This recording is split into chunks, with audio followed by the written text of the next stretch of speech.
Assalamualaikum warahmatullahi wabarakatuh. Ya, selamat berjumpa kembali di mata kuliah Hukum Acara Pidana ya adik-adik. Jadi hari ini pertemuan ke-14 kita masuk materi terkait dengan gerasi, amnesti, abolisi, dan rehabilitasi. Dan satu lagi, remisi ya adik-adik ya. Jadi apa sih itu gerasi, amnesti, abolisi, rehabilitasi, dan remisi itu? Jadi begini ya. Saya mau bilang begini, bahwa pemberian gerasi, amnesti, abolisi, dan rehabilitasi itu, kecuali remisi ya. Jadi empat itu merupakan hak prerogatif. Apa itu hak prerogatif? Itu adalah hak istimewa ya, hak istimewa yang dimiliki oleh presiden ya sebagai kepala negara. Diberikan kepada terpidana ataukah orang-orang yang masih dalam penuntutan ya.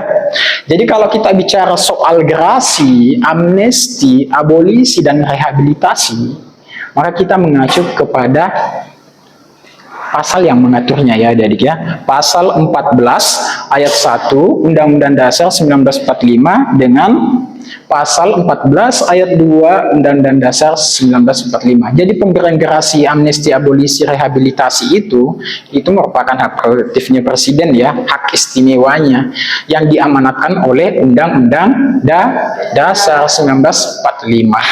Nah, dasar hukumnya ada di dalam pasal 14 ayat 1 ya, terkait dengan pemberian gerasi dan rehabilitasi. Nah, kalau pasal 14 ayat 2 itu terkait pemberian amnesti dan abolisi. Jadi kurang lebih begini ya, pasal 14 ayat 1 di situ dikatakan bahwa presiden memberikan gerasi dan rehabilitasi itu ya dengan memperhatikan pertimbangan Mahkamah Agung. Sedangkan pasal 14 ayat kedua Undang-Undang Dasar 1945, presiden memberikan amnesti dan abolisi itu dengan mempertimbangkan apa? Dengan memperhatikan pertimbangan DPR. Jadi begini ya adik-adik ya, saya sedikit cerita. Jadi Undang-Undang Dasar sebelum diamandemen ya, hak istimewa, hak yang dimiliki oleh presiden, kewenangan presiden dalam memberikan gerasi, amnesti, abolisi ya dan rehabilitasi itu sebelum diamandemen Undang-Undang Dasar ya, itu tidak melibatkan lembaga yudikatif dengan legislatif.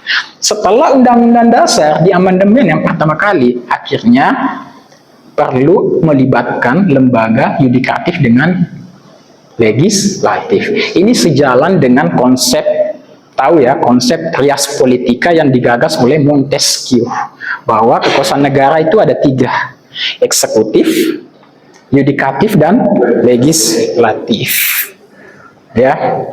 Jadi akhirnya pemberian gerasi, amnesti, abolisi, dan rehabilitasi itu perlu memperhatikan pertimbangan dari lembaga Mahkamah Agung dengan legislatif ya, legislatif ya, atau DPR, paham ya. Nah sekarang kita bahas apa itu gerasi. Nah gerasi kita mengacu kepada pasal yang mengaturnya, Undang-Undang Gerasi secara khusus ya. Itu ada diatur di dalam pasal 1 angka 1 Undang-Undang Nomor 22 Tahun 2002 Junto Undang-Undang Nomor 5 Tahun 2010 tentang gerasi. Apa itu gerasi? Gerasi itu pengampunan ya yang diberikan oleh presiden. Bisa berupa pengurangan, peringanan, perubahan, atau penghapusan pelaksanaan pidana. Itu gerasi berdasarkan Undang-Undang Gerasi. Jadi Undang-Undang Gerasi itu ada Undang-Undang Nomor 22 Tahun 2002, kemudian diperbarui dengan Undang-Undang Nomor 5 Tahun 2010. Makanya junto Undang-Undang Nomor 5 Tahun 2010. Sebelum ada Undang-Undang 2 ini, ada yang namanya Undang-Undang Nomor 3 ya, tahun 1950 kalau saya tidak salah ya. Tapi itu sudah tidak sesuai lagi dengan ketatanegaraan kita ya di negara ini, karena undang-undang itu nomor 3 tahun 1950 tentang gerasi itu sudah expire ya, sudah kadaluarsa, karena itu dibentuk didasarkan pada saat Indonesia masih sebagai negara Republik Indonesia Serikat RIS ya.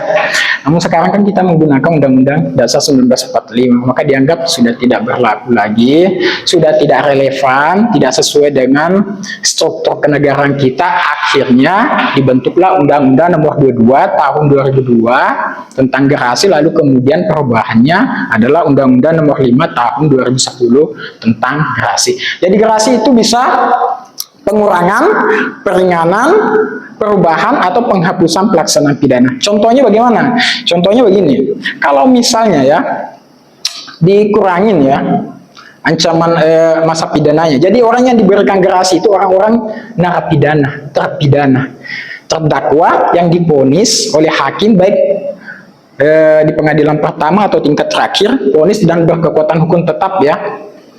Divonis, misalnya vonisnya 10 tahun ya, tetapi diberikan gerasi oleh presiden ya, mungkin dikasih 2 tahun ya pengurangan ya, sisa 8 tahun. Ataukah bisa ada perubahan dari ancaman pidananya mati bisa menjadi seumur hidup ya kan, diberikan oleh presiden. Lalu kemudian bisa juga semua hukuman pidana yang akan dijalani itu dimaafkan, dihapuskan oleh presiden.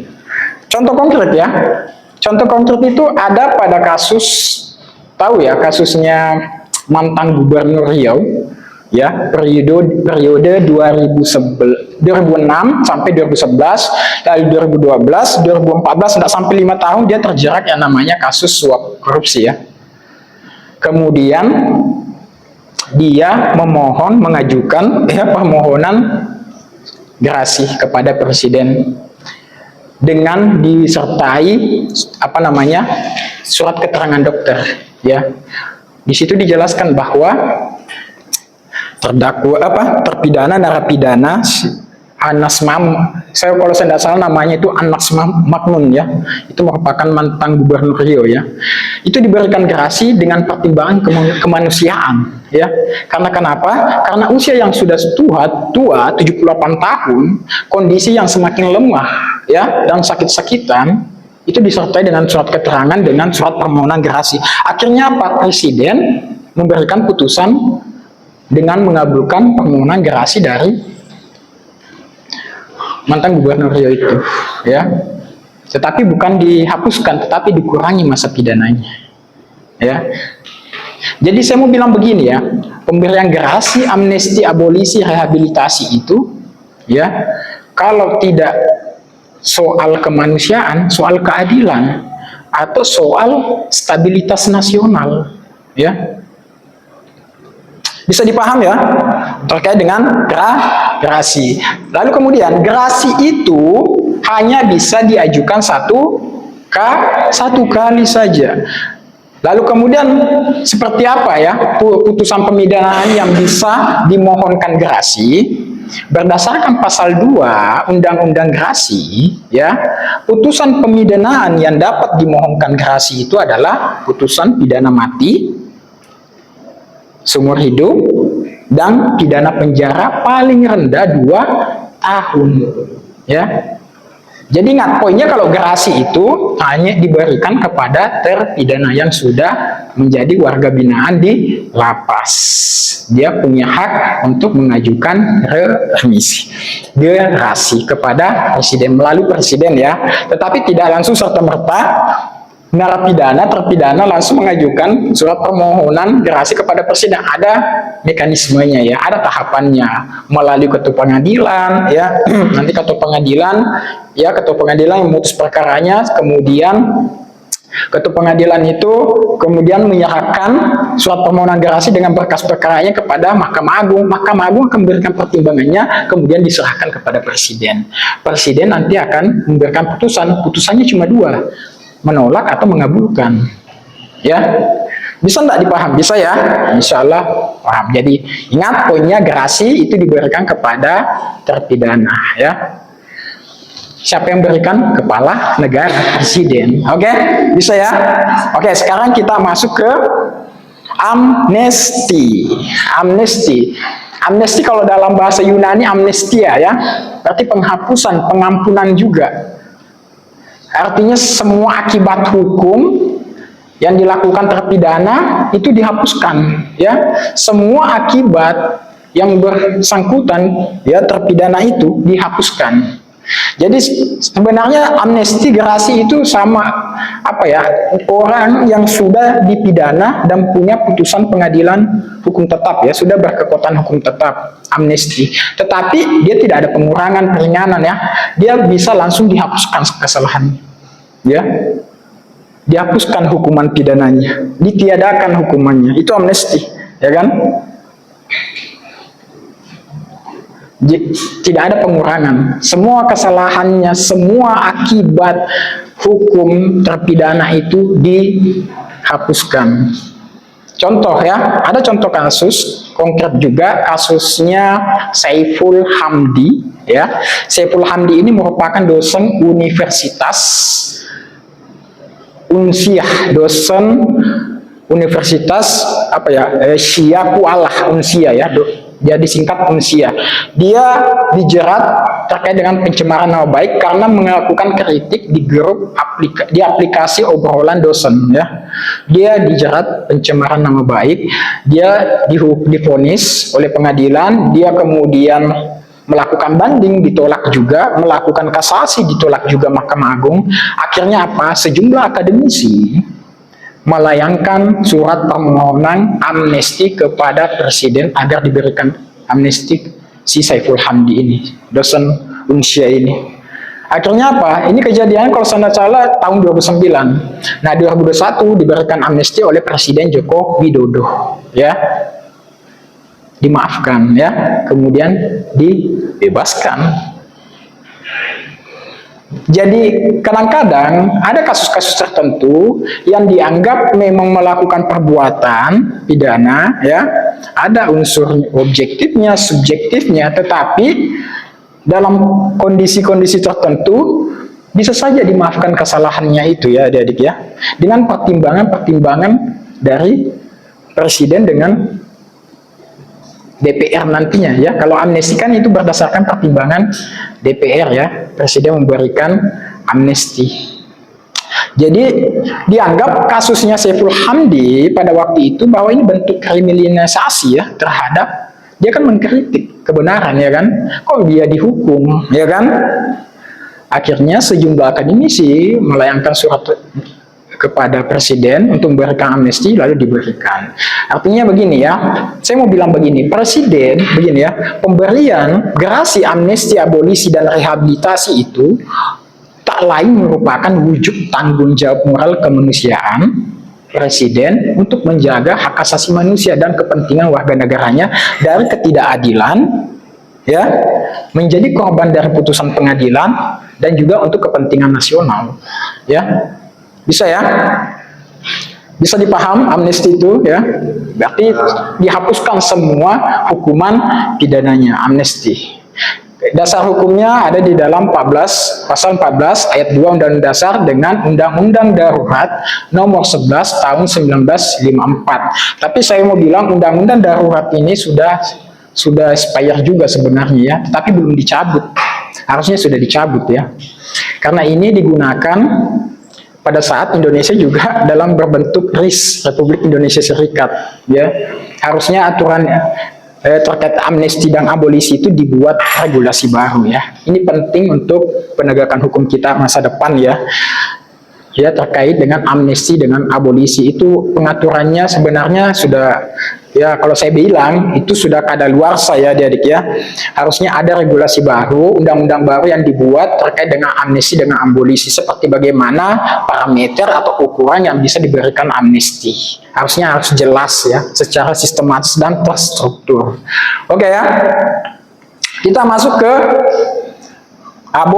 abolisi. Nah, kalau abolisi itu proses penghentian penuntutannya dihentikan, ya, dihentikan proses penuntutannya. Orang yang masih dalam proses misalnya penyidikan atau penuntutan di pengadilan, ya, di peradilan itu dihentikan, adik-adik, ya, tidak dilanjutkan, dimaafkan juga kesalahannya, ya, ditiadakan penuntutannya, tidak dilanjut dituntut, ya.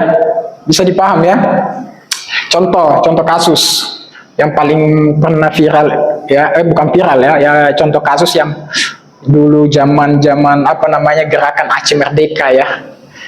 Itu masih Susilo Bambang Yudhoyono memberikan bersamaan dengan amnesti dengan abolisi ya. Dia memberikan amnesti umum dengan abolisi bersamaan, dia berikan kepada orang-orang yang terlibat gerakan Aceh Merdeka.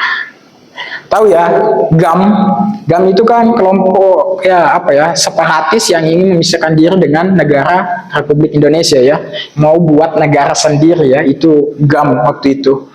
Banyak pemberontakan, banyak korban yang meninggal dunia dan lain sebagainya. Akhirnya Presiden Susilo Bambang Yudhoyono pada masa jabatannya sebagai presiden, dia memberikan amnesti dengan abolisi, ya.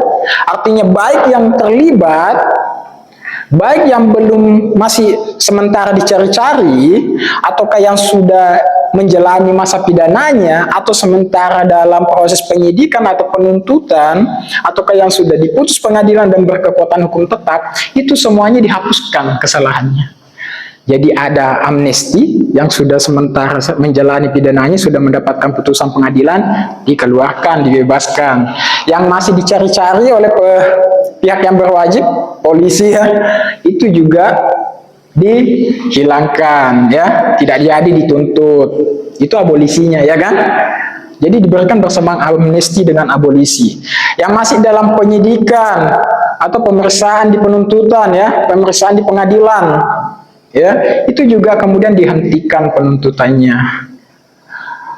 Yang sudah diputus berkekuatan hukum tetap juga diberikan amnesti dan juga dikeluarkan. Jadi ada amnestinya, ada abolisinya, diberikan oleh Susilo Bambang Yudhoyono. Baik yang masih dicari, tidak dicari lagi, ya kan? Baik yang ada di wilayah Indonesia maupun di luar negeri, itu sudah tidak akan lagi dituntut, ya kan?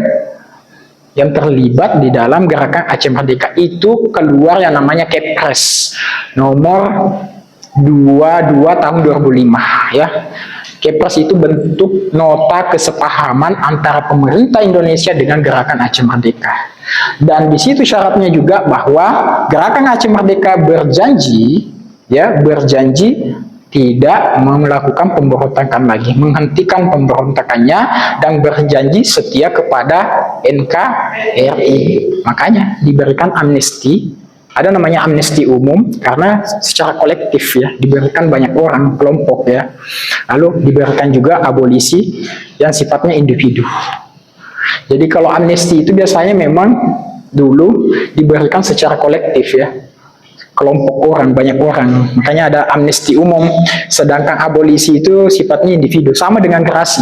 Gerasi itu diberikan sifatnya individu, ya, perorangan, ya kan? Bisa ya? Bisa paham ini? Oke, sudah kita paham apa itu gerasi, amnesti, abolisi. Kita masuk yang rehabilitasi, yang keempat. Rehabilitasi sendiri ini ada diatur di dalam Undang-Undang Nomor 8 Tahun 1981. Apa itu? Kitab Undang-Undang Hukum Acara Pidana. Pasal 1 angka 23 ya. Di situ dinyatakan bahwa rehabilitasi itu suatu hak ya. Suatu hak seseorang untuk mendapatkan pemenuhan haknya dalam kemampuan, kedudukan, harkat serta martabatnya ya sebagai manusia, baik diberikan pada tingkat penyidikan, penuntutan, peradilan, ya, karena ditangkap, ditahan, dituntut, bahkan sampai dihukum tanpa alasan berdasarkan undang-undang yang sah, ya, atau mengenai kekeliruan orangnya atau hukum yang diterapkan. Jadi rehabilitasi itu sebenarnya kemarin juga kita belajar ya di pra-peradilan kan, kalau penangkapannya tidak sah kan, lalu kemudian dibebaskan kan, itu kan kita bisa mengajukan yang namanya pra-peradilan untuk mengajukan rehabilitasi ya kan, agar bisa dipulihkan nama kita ya kan. Begitu ya. Jadi rehabilitasi itu ada diatur dalam pasal 1 angka 23 KUHP, pasal 68 sampai dengan pasal 71. Jadi misalnya kalau pegawai negeri sipil yang ditangkap kemudian ditahan, dituntut dan dihukum, kemudian putusan pengadilan bebas, ya kan? Berarti dia bisa mengajukan rehabilitasi karena dia bebas dari segala tuntutan, ya kan? Maka dia harus dipulihkan, ya, baik kedudukannya sebagai warga negara Indonesia maupun kedudukannya sebagai seorang pegawai negeri sipil, itu harus dipulihkan, ya kan? Jika ada kerugian, maka dia bisa juga menuntut ganti kerugian, rehabilitasi dengan ganti rugi, sebagaimana diatur di dalam pasal 68 Kitab Undang-Undang Hukum Acara Pidana. Kalau kasus konkretnya, itu pernah juga terjadi, saya baca ya, itu kasusnya pada masa pemerintahan Gus Dur ya, memberikan rehabilitasi kepada Nurdin ya, selaku pelaku tindak pidana tapi tidak terbukti ya, diberikan rehabilitasi, dia seorang pegawai negeri sipil ya, itu kemudian dipulihkan semua ya, haknya dalam kemampuan kedudukannya ya, harkat serta martabatnya sebagai manusia itu dipulihkan, kedudukannya sebagai warga negara Indonesia, sebagai pegawai negeri sipil, PNS itu dipulihkan. Bisa ya, rehabilitasi itu berarti memenuhi pemulihan martabat ya, memperbaiki nama baik lah, ya kan? Ada kerugian, kita bisa menuntut ganti rugi kepada siapa? Kepada negara. Oke, paham ya? Oke, materi yang terakhir ya, bagian terakhir pada pertemuan ini terkait dengan remisi. Kalau remisi ini yang punya kewenangan itu adalah Menteri Hukum dan Hak Asasi Manusia ya. Jadi berdasarkan peraturan Permenkumham ya, nomor 3 tahun 2018, remisi itu pengurangan atau pemotongan masa pidana narapidana. Contoh ya, contoh misalnya dia divonis pengadilan, baik mungkin vonis pengadilan pertama itu sudah inkrah ya, berkekuatan hukum tetap, atau terakhir dia sudah berkekuatan hukum tetap vonisnya 10 tahun, dikasih remisi sisa maka dia harus menjalani 9 tahun ya. Remisi kan ada 3 jenis, ada remisi umum, khusus, tambahan. Kalau umum itu diberikan setiap 17 Agustus, khusus diberikan pada setiap hari besar keagamaan, Idul Fitri ya kan, misalnya, atau apa kalau dalam non muslim ya, ada kan ya, tergantung setiap masing-masing agamanya ya, hari besar keagamanya itu bagaimana ya. Lalu kemudian ada yang namanya remisi tambahan. Tambahan itu diberikan kepada orang-orang yang pernah berjasa kepada negara atau melakukan tindakan-tindakan kemanusiaan, itu ya diberikan. Jadi kalau misalnya diberikan remisi 17 1 tahun, ya berarti sisa 9 tahun. Ini pengurangan, itu program dari lembaga permasyarakatan ya, diberikan. Jadi begini, kan ada remisi, tapi kadang-kadang ini saya sedikit tambahkan, kadang-kadang ada juga yang bertanya masalah pembebasan bersyarat, ya kan? Ini 2 hal yang berbeda antara remisi dengan pembebasan bersyarat. Jadi kalau pembebasan bersyarat itu berarti benar-benar narapidana atau biasa juga dipanggil warga binaan ya, karena sudah ditempatkan di lapas. Warga binaan itu dalam menjalani proses pembinaan di lapas itu dikeluarkan bebas selayaknya ya, menjadi manusia yang merdeka, ya kan? Tetapi ada syaratnya ya, sama juga remisi. Remisi diberikan kepada setiap narapidana kalau dia memenuhi syarat ya. Kalau ditanya apakah setiap narapidana berhak mendapatkan remisi, itu hak ya, bukan kewajiban ya, berhak. Tapi sepanjang dia memenuhi syarat ya, remisi itu. Apa syaratnya remisi? Remisi itu syaratnya pastinya berkelakuan baik, ya kan? Tidak pernah kena sanksi disiplin selama 6 bulan, ya kan? Iya, di dalam lapas, mengikuti seluruh program yang diselenggarakan lapas, ya kan? Kalau itu bisa terpenuhi, bisa mendapatkan remisi. Bahkan ada kasus tertentu memberikan syarat yang lebih khusus. Kalau kasusnya tindak pidana korupsi, narkotika, terorisme, kejahatan keamanan negara, ini tidak bisa mendapatkan remisi kalau dia tidak ada surat pernyataan justice kolaborator. GC. Artinya dia mau bekerja sama dengan aparat penegak hukum untuk membongkar kasusnya. Harus ada syarat GC-nya. Kalau kasus-kasus 4 yang sebutkan, terorisme, korupsi, narkotika, dan kejahatan keamanan negara, ya, atau pelanggaran hak asasi manusia yang berat, ya, itu kalau tidak ada syarat GC-nya, dia buat surat pernyataan untuk membantu membongkar kasusnya, maka dia tidak bisa mendapatkan remisi. Itu ya. Bisa ya?